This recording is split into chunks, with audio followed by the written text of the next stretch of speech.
Ustaz, yang terakhir insya-Allah pada malam ini, disebabkan di hadapan ini ramai anak-anak muda, pemuda, mungkin Ustaz boleh ceritakan kesan kejatuhan khilafah Turki Osmaniyah secara ringkas dan sehingga akhirnya kesan hari ini yang diisytiharkan oleh Presiden Amerika Donald Trump untuk deal of the century di bumi Palestin. Bagaimana untuk kita berperanan di bumi Malaysia ni? Wallahu a'lam.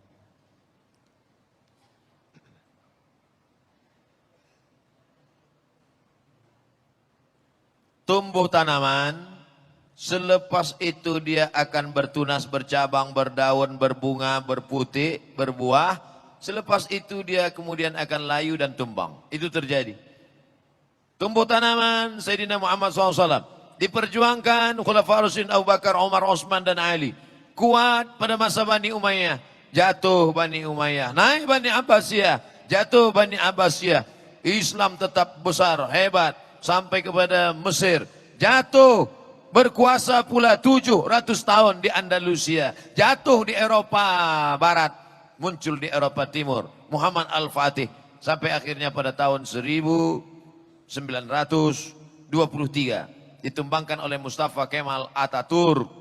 Mustafa Kemal Atatürk, dulu ada sahabat saya masa belajar kuliah, orang Turki, kata dia, Mustafa Kemal Atatürk itu makamnya di atas tanah. Sakaratul mautnya 6 bulan tak mati-mati. Lalu kemudian makamnya di atas tanah, bukan di dalam tanah, di semen di atas tanah, di Ankara. Oleh sebab itu maka bagaimana bisa jatuh? Akibat umat Islam lemah, berpecah belah, sibuk dengan masalah khilafiyah. La tanaza'u, jangan kamu bertikai, berkonflik, berpecah belah. Fatabshalu, kamu akan gagal. Watadhabari hukum, kehilangan semangat. Oleh sebab itu belajar dari Turki Utsmani supaya Islam tetap kokoh, tetap kuat, tetap jaya. Itu menunjukkan istana-istana yang megah di Topkapi yang ada di Istanbul, yang begitu hebatnya temboknya, 35 hektar, dikuasai beratus tahun. Di dapurnya aja, tukang masaknya aja 1000 orang. Bayangkan begitu hebatnya, hancur berkeping, tumbang. Itu menunjukkan bahwa kekuatan binaan, kekuatan istana, kekuatan tidak kuat. Yang kuat adalah orangnya mesti dikuatkan, manusianya, orang-orang yang bertakwa, orang-orang yang hebat, orang-orang yang punya kemauan yang kuat, orang-orang yang mujahid fisabilillah. Oleh sebab itu caranya adalah tidak lain tidak bukan menanamkan akidah, dikuatkan bahwa hidup ini kita tidak terlena dengan dunia. Kata Nabi SAW, sampai masanya nanti kamu akan seperti makanan di atas meja makan. Yang satu menarik kakinya, yang satu menarik kepalanya, yang satu menarik dadanya. Aqillatun nahnu yawma idzin ya Rasulullah. Apakah saat itu kami sedikit ya Rasulullah? Bal antum katsirun. Jumlah kamu banyak. Lakinnakum ghusaun ka ghusa'is sail. Tapi kamu seperti buih di tengah lautan yang tak ada kekuatan. Begitulah akhirnya, kerana dia tiada kekuatan, terpecah belah, ada pengkhianatan, ada kemunafikan. Akhirnya 1923, 1924 tumbang, terpecah. Kuasai Turki Utsmani itu dulu, sekarang berapa? 42 negara. Dari mulai Ethiopia, jumlah negara Arab saja 22 negara. Yang bukan negara Arab, Ethiopia di Afrika, sampailah negara Rumania, sampai kepada Eropa Barat, Eropa Timur. Itu semua di bawah kekuasaan Turki Utsmani. Nah, kalau ingin mengetahui ini semua, mudah-mudahan dibukakan Allah rezeki, nanti pergi umrah, balik dari umrah, singgah ke Turki untuk melihat peninggalan-peninggalan itu semua. Tapi al-Islamu ya'lu, Islam akan tetap tinggi, wala yu'la alaih.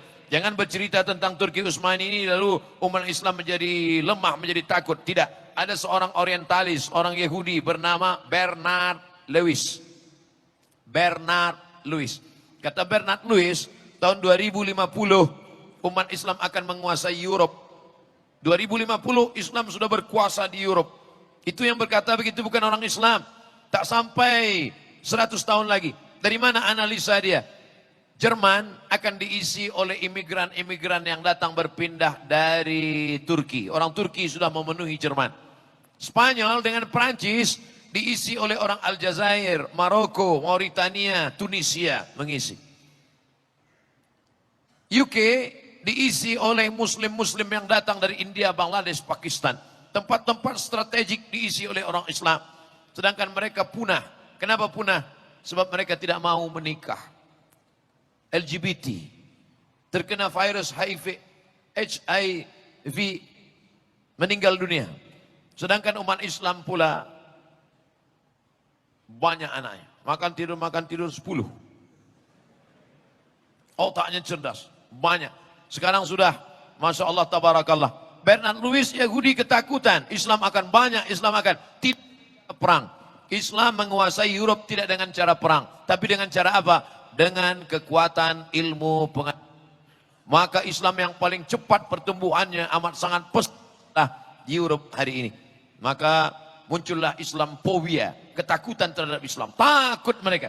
Maka dipancinglah Islam ini teroris, Islam ini fasis, Islam ini akan membunuh, Islam ini akan memancung. Tapi apa kata Allah? Wa makaru wa makarallah. Mereka membuat tipu daya, Allah membalas. Wallahu khairul makirin. Allah itu amat sangat kuat balasannya. Maka begitu Islamophobia ditakut-takutkan, Islam kalau berkuasa akan membunuh, orang makin mencari-cari Islam. Maka berbondong-bondong orang datang ke Maghribi. Mereka datang dari Spain, datang ke Maghribi, bersyahadat ramai-ramai ke masjid-masjid masuk Islam. Khasnya lagi selepas peristiwa 11 September.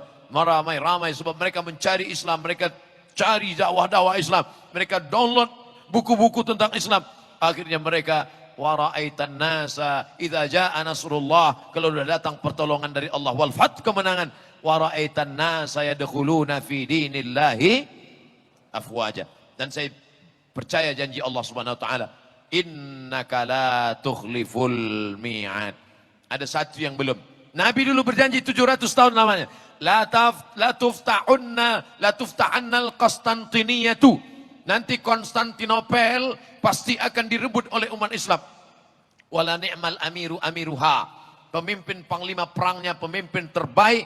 Wala ni'mal jaisu dzalikal jais. Dan pasukan tenteranya adalah yang terbaik. Ketika Nabi berkata begitu, semua apa kata mereka? Majnun, gila, sahir, tukang sihir, kadzab, pembohong.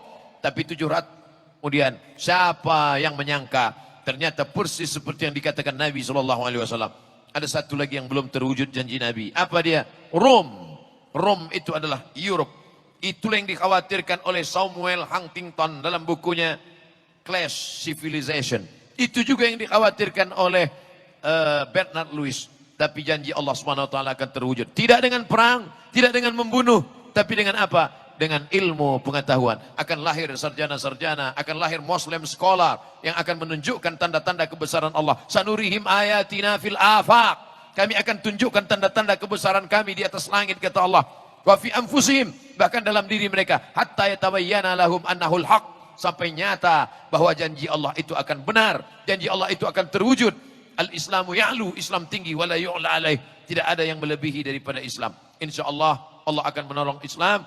Islam ini pasti akan ditolong Allah. Andai kita tidak ditolong Islam, kita tinggalkan Islam ini, Islam pasti ditolong Allah.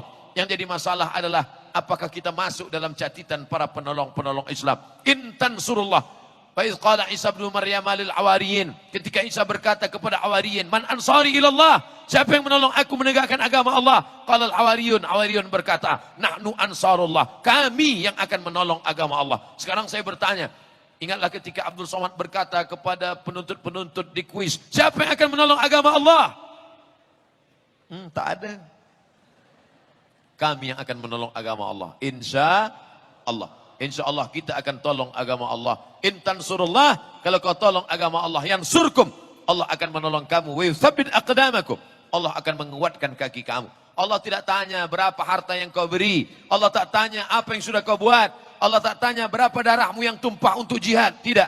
Tapi yang ditanya Allah adalah apa yang sudah kau ikhlaskan untuk menolong agama Allah Subhanahu wa taala. Mudah-mudahan nanti kita termasuk yang boleh menjawab pertanyaan ketika berhadapan dengan Allah Subhanahu wa taala. Amin ya rabbal alamin.